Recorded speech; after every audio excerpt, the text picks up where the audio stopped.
It's certainly hard for me to feel positive. I suppose that's why doing something like 9Trees really helps me, because I am busy and I am doing something for the future.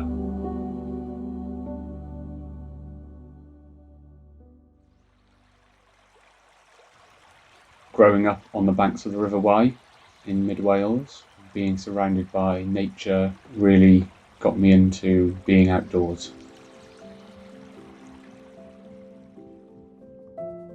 My father was a wood turner, so I always used to go out with him to watch him cut down trees and turn them into bowl blanks, and then turn them into lovely bowls. I think that's where the love of trees came from. The smell of the sawdust, the feel of the wood when it's turned. It just looks so exquisite and can shine in the light.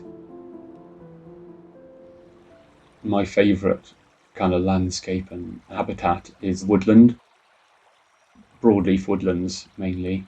So I really wanted to get into creating new habitat and new woodland.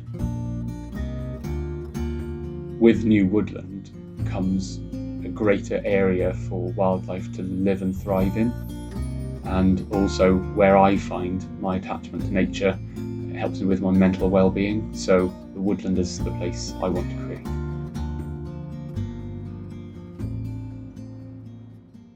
So I set up 9Trees because I was taking international flights in the name of conservation or humanitarian efforts, but I still didn't feel that what I was doing for the world was enough to quell my carbon that I put into the world. So I thought I would try and plant enough trees to offset or to balance the carbon that I'd created with flying. And then I wanted to do that also for my family and friends. And so I thought, well, why not make it not just about flights, but about our annual carbon footprint?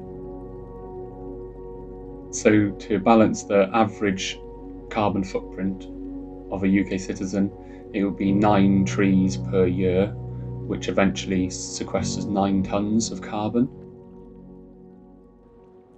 We plant woodlands in the UK, so we create biodiverse woodlands for wildlife and for mental health and for local jobs.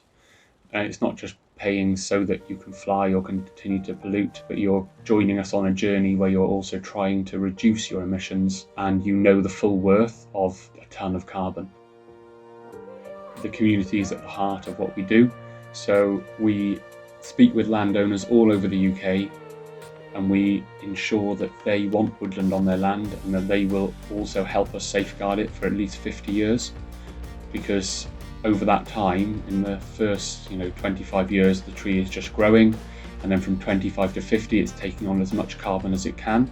So after that time it's kind of done its job, but we still want the woodland to continue to grow into 100 or 200 year old oaks, and that's why it's really necessary for us to communicate effectively with the landowner. We work with altruistic landowners and no money changes hands between us and the landowner, so you can tell that they are really invested in wildlife and the environment and not just money. I think the reason 9Trees relates to the climate crisis so much is that it's such a massive problem that is everyone's doing, but also not everyone's fault. For everyone to play their part, it has to become accessible and achievable. After that international flight in 2019, I decided not to fly anymore, but there's more to it than that. It's about every day and everything you do, thinking about it. In order for me to take my head out of the sand and do something about the climate crisis, I felt that I needed to get back to my roots and what I want from life and what I love. And in 100 years' time, the woodland should look really amazing, and 200 years' time, everything will have settled down and can be enjoyed by thousands of people.